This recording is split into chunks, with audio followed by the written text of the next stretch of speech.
All right, let's get right into it. When you think about military power, your mind probably goes to jets, aircraft carriers, the usual stuff. But what if I told you that some of the most specialized assets in the world's navies are actually dolphins? Yeah, I know. It sounds like something straight out of a James Bond movie. Today, we're going to peel back the curtain and find out what's really going on.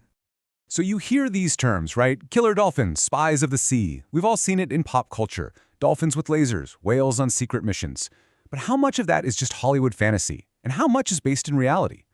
In this explainer, we are going to separate the hard facts from the wild fiction and get to the bottom of what these incredible animals are really doing for navies across the globe.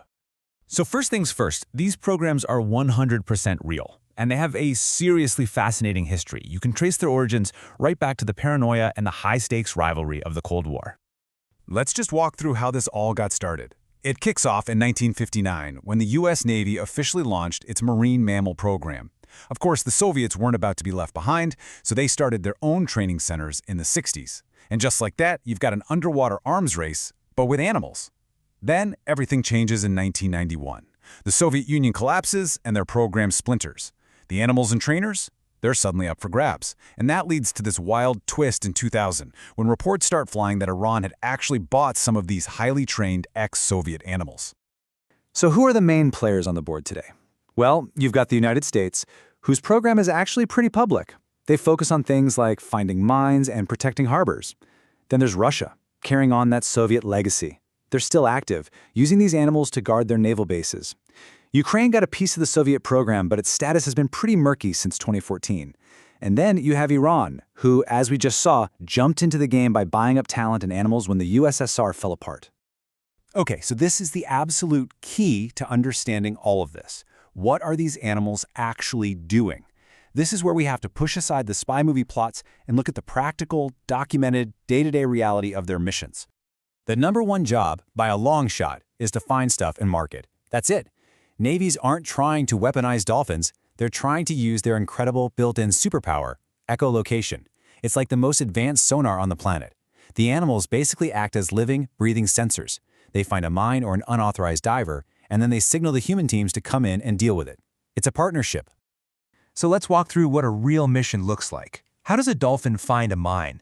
First, it uses that amazing sonar to ping a suspicious object on the seafloor. Step 2, it zips back to its handler's boat. Step 3, it gives a specific signal it's been trained to give. Maybe it taps its nose on a special buoy on the side of the boat. And finally, it either leads the human team right to the spot or drops a marker so the bomb disposal crew can safely take care of business. Simple, effective, and, this is key, totally non-destructive. And they do more than just hunt for mines. Their resume is actually pretty diverse. They work as underwater guards, detecting swimmers or divers that get too close to naval ships. They're also like a deep-sea lost and found, helping locate and recover super expensive equipment that's fallen overboard. They even provide security for entire fleets when they're anchored in foreign ports. And look, this isn't just theory. This has been proven in actual combat situations. Take the Iraq War in 2003. The U.S. Navy said its dolphins were absolutely critical in clearing a path to a key port. They detected over 100 mines and underwater traps. I mean, that is a massive life-saving contribution right there. But okay, even with all this evidence for their defensive roles, those wild stories, they just don't go away. The tales of spies and saboteurs are just too compelling. So let's tackle those head on. Where's all this stuff actually coming from? You might have actually heard about this one. It's the bizarre case of Valdemir. So in 2019, this beluga whale just shows up off the coast of Norway. And it's friendly, but it's wearing this weird harness, a harness that looked like it had Russian markings on it. Well, the global media just went into a frenzy. Was it a Russian spy? Had it escaped its mission? We still don't know for sure, but that one incident poured a ton of fuel on the whole spy whale fire. And the media has often been right there, fanning the flames. Remember when Iran bought those ex-Soviet dolphins back in 2000? This was a real headline from a BBC report. Iran buying kamikaze dolphins. I mean, that phrase paints a very dramatic, very specific picture in your mind, doesn't it? A picture that, as we're about to see, isn't really backed up by the evidence. So let's just break it down. Claim versus reality. The claim, animals are trained to be assassins or kamikaze weapons. The reality, there is zero reliable public evidence of them ever being used that way. The programs we know about are all focused on detection. Okay, what about the spy missions? The technical challenges are just staggering. Think about it. Battery life for cameras, how to transmit data, how to get the animal back. The evidence is incredibly thin and mostly just speculation. Now, that doesn't mean no one ever thought about it. To be fair, during the height of the Cold War, there were some pretty out-there experimental programs, like something called Project Oxygas, that looked into weaponizing marine mammals. But here's the thing, they always ran into huge practical problems, not to mention ethical ones. The concepts were always deemed too unreliable and were never actually put into practice. All right, so we've looked at the history, the real-world jobs, and all the crazy speculation. So what's the final verdict here? Let's put it all together and get to the bottom line on military dolphins. It really all comes down to three huge, real-world roadblocks that keep the killer dolphin idea firmly in the realm of fiction.